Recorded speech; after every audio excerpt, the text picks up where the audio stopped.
Sharing his experience, a trans man raised by a pastor says he considers himself fortunate to have grown up in a loving and supportive family.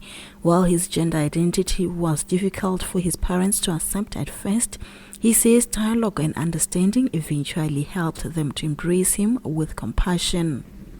I remember back in the day, I asked my mom if she would come to my wedding if I was getting married to my girlfriend then. I mean, I was very young, but very young and delusional, but yes. And her reaction was disappointing. But she was like, "No, and I'm like, is there any sort of phobia or what, But then over time, I think she just got to accept that this is my son, and this is the type of person he will be bringing home.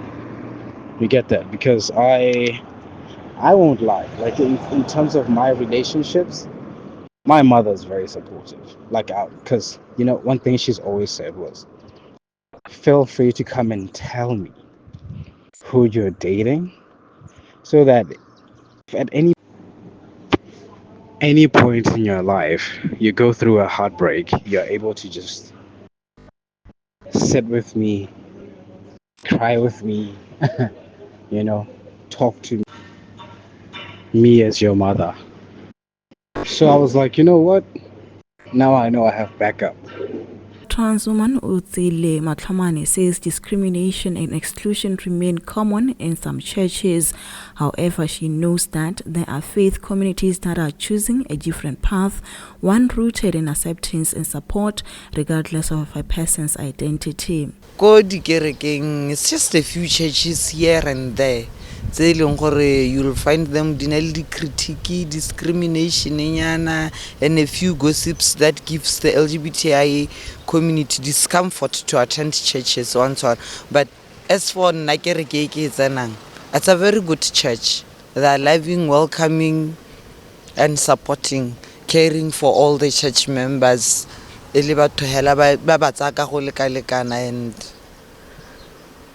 there's still lack of information though.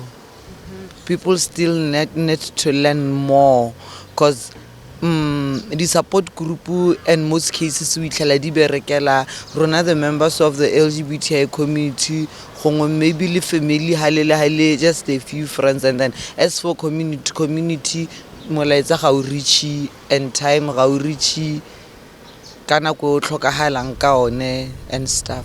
Despite doctrinal resistance and social stigma, some pastors are now urging churches to respond with empathy rather than judgment. They say inclusive worship spaces allow all believers to sing and serve and participate fully in church life, reinforcing unity within the body of Christ. And the people will always tell you that there are only two genders in the society. But if you read the Bible according to Matthew chapter 19, verse 12, it will tell you that there are the eunuchs. The eunuchs are those who don't identify themselves as male or as woman. But they are females, they are males, and they are eunuchs. And Jesus will say, people are asking Jesus, what are you saying about this one? And Jesus said, no, let them enjoy life, because they are created by God in that way. The way they are created by God. Why can't we accept that we are created by God?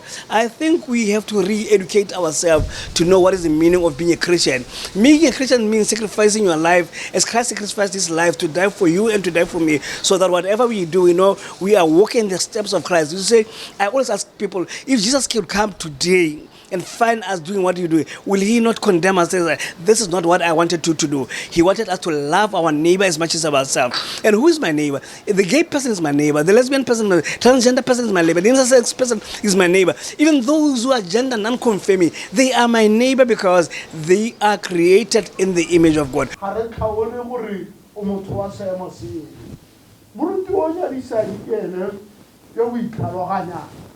Gore dilo tse tsotlhe tse e ka re go pheletsong ya letsatsi a di accountela.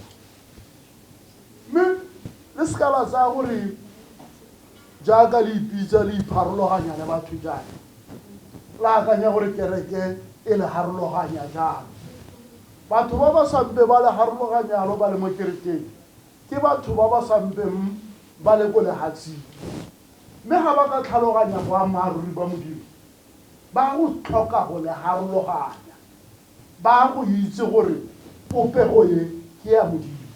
Founder of a human rights organization, 𝐁𝐨𝐭𝐬𝐬 says a lasting change requires intentional engagement between civil society and faith leaders. He knows that stronger support for community organizations could help create safe, respectful spaces where issues of identity, dignity, and belonging are addressed within religious institutions.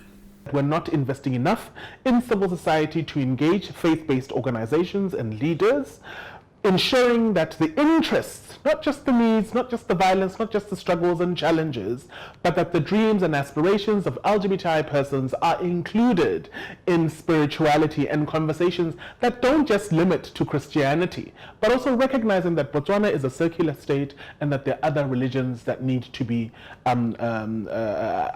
referred to or affirmed.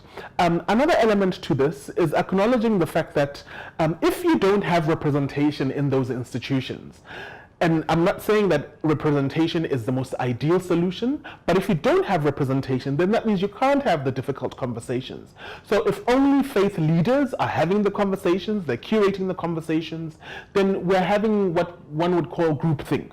We're having only a certain kind of thinking, a certain kind of framing of issues, as opposed to the ones who are deeply impacted. For example, trans individuals in a spiritual environment. For example, gender non-conforming individuals who can possibly be ushers or who can even be part of choirs.